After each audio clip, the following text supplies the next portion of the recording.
Hi, I'm Lizzie and this is Laura and this is day 2 of our Costa Diadema cruise in October 2023. Today we explore Savona and discover the wide range of entertainment and live music available on board the ship. This is a 7-night cruise, so if you want to keep up with what we get up to on the whole cruise, make sure you subscribe to our channel. When we came to bed last night, we obviously were very tired after our long journey here, and we could hear music coming from one of the bars. We weren't 100% sure where it was from originally. It didn't stop us though from being able to sleep because we were so tired and we had a really good sleep. We did get woken up a little bit earlier than we'd planned though, because we got a phone call to our cabin at about 8:30 a.m. from maintenance because we'd reported a couple of small little niggly issues in our cabin, and one of them was that there was a lampshade missing on the lamp on the one side of the bed. That had actually already been repaired, but they called us anyway to check that everything was working and that the lamp was in action, which we did confirm it was. After we were ready, we headed up to the buffet. We weren't massively impressed with the selection that was in the buffet restaurant. However, we both managed to find ourselves something to eat. I had an omelette, a very strange hash brown that wasn't a hash brown in the slightest, and a croissant, so a very strange combination of food. Yeah, I think I had like a bread roll basically that had sugar on the top, and then some of those little croissants as well that they had available. They have an abundance of those at breakfast. After we'd finished breakfast, we popped back to the cabin and just grabbed cardigans to take off onto shore with us. When we got back to the cabin, maintenance were here fixing the lampshade, so they did come while we were out, which was great, and got that sorted. It's the first time we've been to the port of Savona, and it's a very easy port to walk straight into the town from. So as you leave the port building, you just follow the instructions, there's directions of where to go, and then you cross the road and you're in the main town area. As we crossed the bridge into the town, we had some good views of the ship, so we took advantage of that. And we always like to get some nice ship photos. And then we headed into the town and just really took in the sights of the main area, headed down the main street and looked around some of the shops and things like that. While we were walking around, we found a little park to sit in for a little bit and just relaxed. And then we headed back into the city centre a little bit more. 3 different churches we went into, including the cathedral. All of the churches are beautifully decorated. The painting is quite spectacular in them, and they were all very peaceful, tranquil places. Yeah, we even remarked that it looked like they were competing with each other because they were just all so lovely. Then we headed back towards the ship. The weather had been really lovely, but there was a little bit of rain in the air, so we wanted to get back before that hit. And as we got back towards the ship, we got to see the bridge open, and there was a few little boats coming through, but it was quite interesting how it opens because it splits rather than lifts. So it was a good one to watch, and we stood and watched that. We decided not to walk back across the bridge, but to walk around the marina area, which was a really nice walk. And if you go into that area, there's some really nice restaurants and little bars to sit at and enjoy. So if you fancy something a little bit different to eat, that looks like a good spot to go. Yeah, some really good prices as well. We actually saw an offer for 10% off for Costa Cruise passengers at one of those places, and it wasn't that much longer to walk around either. We got back on board quick and easily, and we were too late to go to the main dining room for lunch, so we headed up to the buffet where it was absolutely manic. Yeah, it was busy on both sides of the buffet, and there was actually limited seating available. We decided that the easiest option was just getting a burger and chips from the grill because there wasn't a queue there. It wasn't our first choice, but we just did it for ease. So we both grabbed a burger and chips from there, and then we walked through the buffet and sat outside at the back of the ship and enjoyed being able to sit outside in October.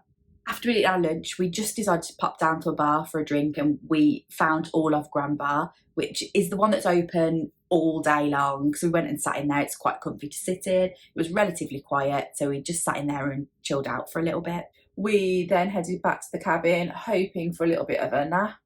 However, for some reason, between 4 o'clock and 6 o'clock, there seems to be a lot of announcements on board. We think this is because on Costa, there's guests embarking and disembarking at most ports, so it obviously changes what's happening on board those days. There was a muster drill happening, so there were announcements being made for that. If you're already a passenger on board, you don't have to complete them again. It's just the day you get on. Yeah, but it was different actually to the muster that we had to attend. This was more like a full muster where people had to go to muster stations and they read the announcements rather than completing it digitally. And then there was a knock on the door and it was maintenance coming to do our lights. And we had to try and explain to them, no, somebody's already been to do this. And they were very apologetic for disturbing us, but it was all sorted anyway. After getting ready then, we headed straight down to dinner, which was, relatively easy experience once again. Straight to our table, and they were ready for us to come in. For dinner, we both started with like a cheese-filled ravioli, which was really tasty. We were duck goo. Yeah, was very tasty. And then I had a mixed meat skewer for my main. I had beef Wellington for my main.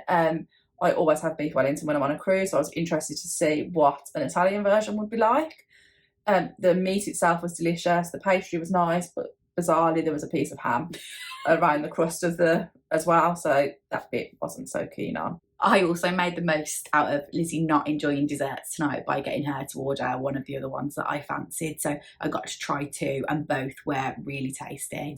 After dinner we popped to reception because we got a little bit of the problem with the shower not draining properly, so we thought it was best to just let them know so that they could hopefully get it sorted. We find it quite bizarre that reception is in the atrium because quite often the atrium is very lively and it feels like it should be a bar there. Yeah, we actually thought it was a bar the first time we saw it with how it's laid out and the lighting. We stayed in the atrium then for a little while and there was the first sort of atrium party of the night happening, which was a lively affair. There were party hats going on and lots of dancing. And we were sad that we didn't get a party hat. Yeah, we did manage to get one, but we did manage to still get served for drinks. The service was still really good despite how busy it was in there, which we were really impressed with. While we were at the atrium party, we met Tom and Dom, and then after that we headed down to the theatre, and in the theatre it was an Italian show tonight. The Italian show was lots of great fun. We didn't have a clue what was happening through most of it because obviously it was to do with a lot of things to do with Italy. We could pick up on little bits of it. Yeah, and there were some not very Italian moments as well that we were a bit confused by. We enjoyed there being a car and a moped on the stage. Yeah. And enjoyed the bit linking back to Italia 90 when some giant inflatable footballs ended up in the audience. But yeah, it was good fun and all of the performers, are really talented. The quality of the performance was very good, so we enjoyed that. After the theatre, we popped into the country rock bar, which was quite quiet in there. Very quiet. But there was live music on, so we sat in there and enjoyed a drink. Then we headed down to the atrium for the Italian party. Now this was even more lively than it was earlier in the night, and somehow me and Tom ended up leading the conga line around the outside of the dance floor. It was such good fun and we got really involved and were really enjoying ourselves dancing. It was, really hot in there and everybody was getting a bit hot and bothered, but it was a fantastic event. After the atrium party, we needed to have a little bit of a rest and a cool down, so we went to sit in the All of Grand Bar where it was a bit calmer. Well, so we thought. There was lots and lots of dancing happening in there. This time we didn't participate in it. We enjoyed a few drinks in there and had just a chat with each other and one of the waitresses who came over and spoke to us a little bit about the ship's next trip, which is heading out to Brazil after a dry dock, which we thought was really interesting. We then decided to go up and have a look at the nightclub just because we wanted to see what it was like up there. We expected it to be really packed because everywhere else on the ship was, and actually it was quite quiet in there. And we just sat in there and had one drink before we decided it was time to call it a night. We've really enjoyed our day in Savona and on board Costa Diadema. So far, the service on board the ship has been really good. We can't fault anything really. And Savona itself was a lovely port to visit too.